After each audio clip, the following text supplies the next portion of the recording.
everyone, it's me, Ingrid, from Old Town Charm, and today I'm going to make another hot process soap.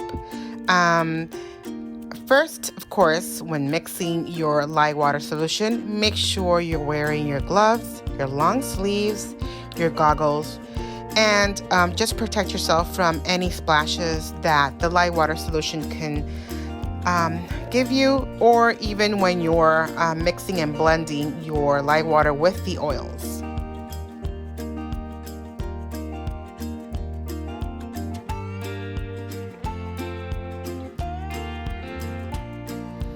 So, as I mentioned in other videos, to be able to do hot process, you need to have your oils pretty much at a very high temperature, 185 degrees and more.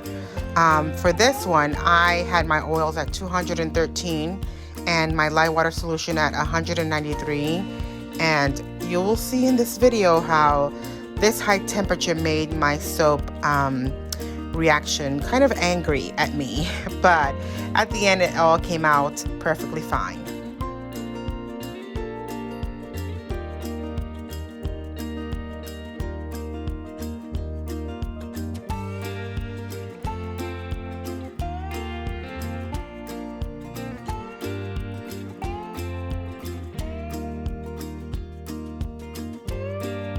As I mentioned before in other videos, you want to make sure that your oils and lye water are in high temperature, but also that you're blending this with your stick blender at a high speed. And of course, first part of everything is once blending, you just want to reach trace, light or medium trace, and then you want to cover it so when you cover it, the heat stays inside and you can actually create the reaction.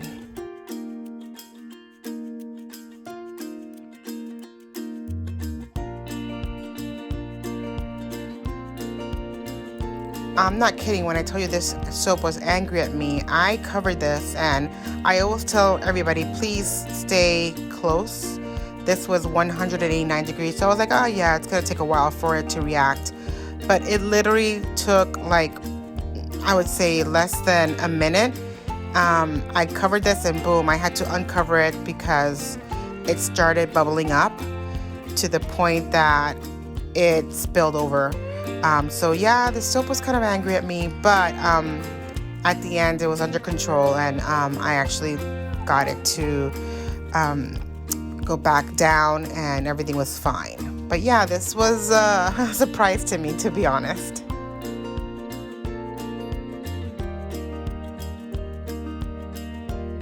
The other reason why you have to be extremely careful is, I don't know if you can see how I'm holding my spoon, but the fumes are hot. This is bubbling up. It splashes everywhere. So that spoon was super hot when I put it in the pot. And as you can see, it was 227 degrees. And this definitely can burn you. So please, please always use your gloves, your long sleeves, and be careful. I guess I made the mistake of actually adding my oils at more than 200 degrees. And that's what caused all this craziness.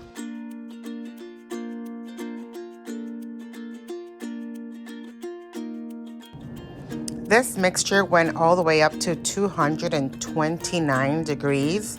So I had multiple volcano formation. I had multiple reaction, which again, it's fun to watch, but at the same time, you have to be extremely careful, because I did have like multiple spillage.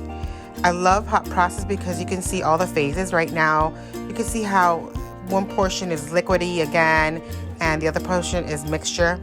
And this is just a separation that happens during hot process where the oils and the lye also just breaks up. But this is normal. This is not any indication that this did not work out. Once you blend again with your blender at high speed, it will mix back together, and at the end you'll have the soap, which as you can see, you first started with liquids, emulsion, creamy, like the mashed potato face. You saw the applesauce face, and at the very end you'll see how it looks like Vaseline.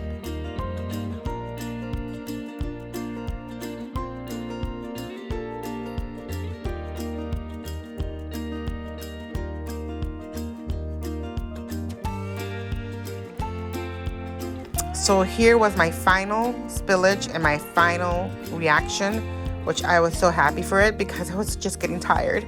But I knew that I was getting to the point that this was going to be saponified because I did take the temperature after I got this back to normal, and the temperature was getting cooler. So I know that I was getting saponified. Plus, you can also see the changes of the color. It looks like a nice creamy buttery color now, but once it's saponified, I know, because of course the texture looks like Vaseline, but also you get this nice golden color like you see here. But I always recommend everybody to please, if you feel that you're not 100% sure if this is good to go and this is not gonna burn your skin, or the mixture of the lye and the oils are still not saponified, then take a pH strip and test it. That will definitely give you a great accuracy. But just by seeing the texture, the color, and knowing that my temperature now is lower, I know that I feel comfortable enough to put my Greek yogurt or add my colors and my other ingredients if I want to add something else, and my fragrance, of course, because this is definitely saponified.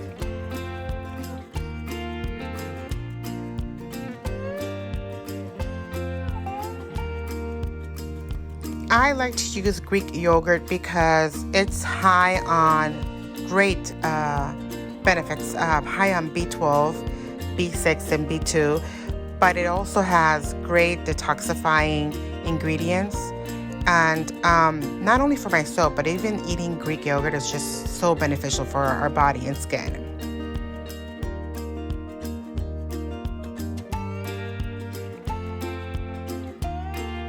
I am separating this mixture into two because I'm gonna be adding two colors. I'm also gonna be mixing two great fragrances. So I just wanted to make two different colors and see how it comes out.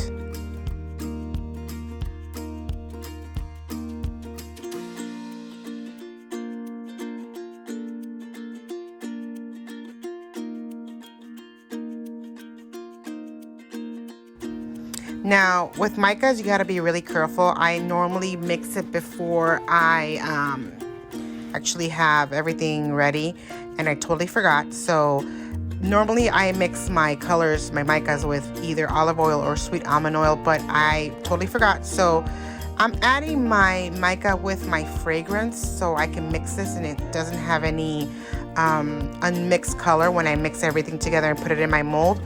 And it did work. I mean, it mixed really well, but normally I like to mix micas or with olive oil or with sweet almond oil.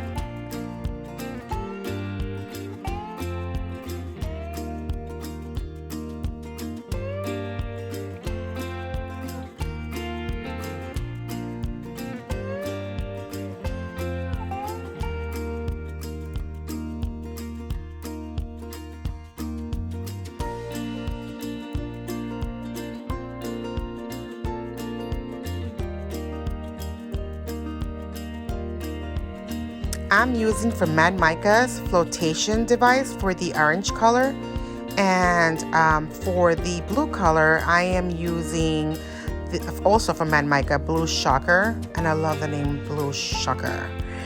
Sorry, my tins are dirty because I was using my soapy glove. And for the fragrance, I am using frankincense and myrrh from CandleScience, and oh, this smells so good. I am not sponsored by either CandleScience or Mad Micas, but I haven't been disappointed. Their fragrances are so good from CandleScience, and the colors that I get from Mad Micas are so beautiful and bright, and I love the variation. I love all the types of colors that they have, so I highly recommend them. I also use fragrance from Brambleberry and Nature's Garden or Nature's Soap too, and I'm not disappointed. Actually, one of my favorite top secret scents that I use for my candle comes from Brambleberry, and I also buy the lavender from CandleScience. Oh, it's so good. It's just, I love them. I love those companies.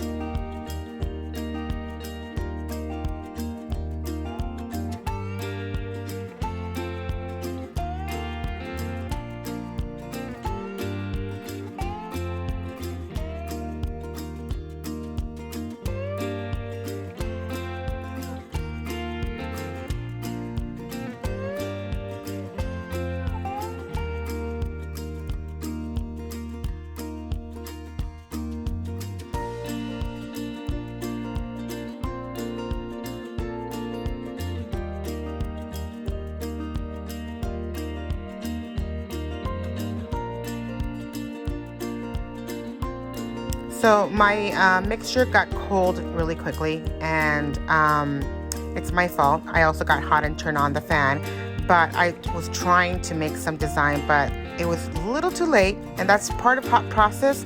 It's very hard to make designs just because the mixture hardens faster. This is soap, so it's not like a liquid form anymore. But I tried something, and I hope it just came out right and cute. Let's see what happens.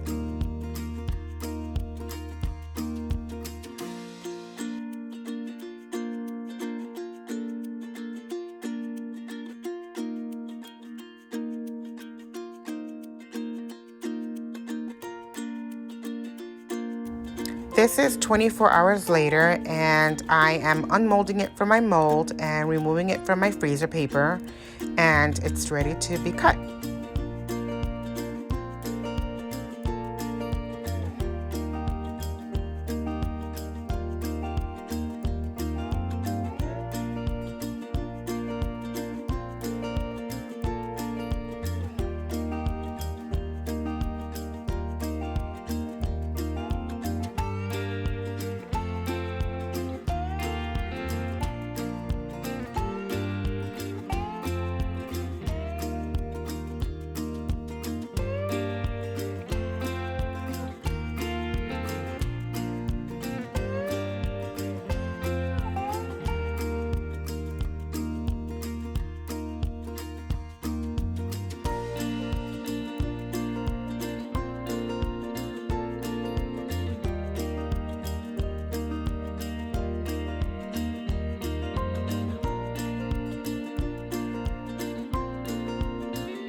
I think the colors came out so pretty.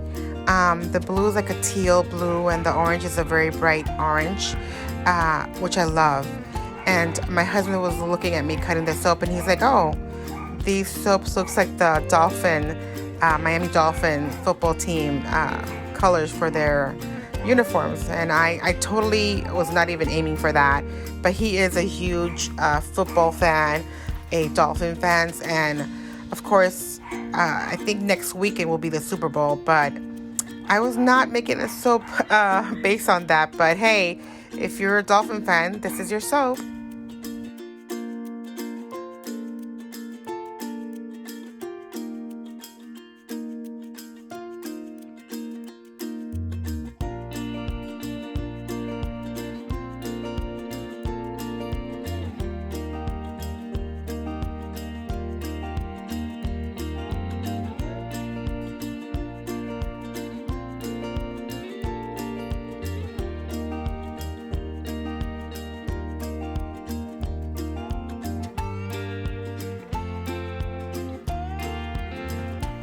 I love how all the bars came out different and unique.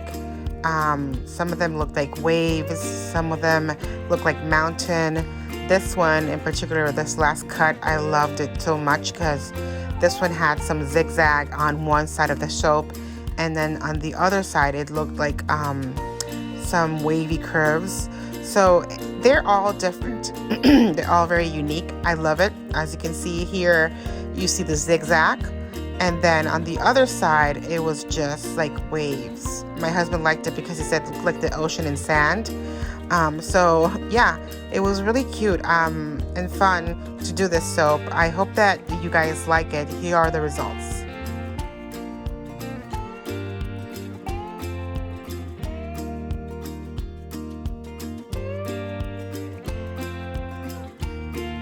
I hope you liked this video, and if you did, please subscribe, like, and leave a comment. But thank you so much for watching, and see you in the next one.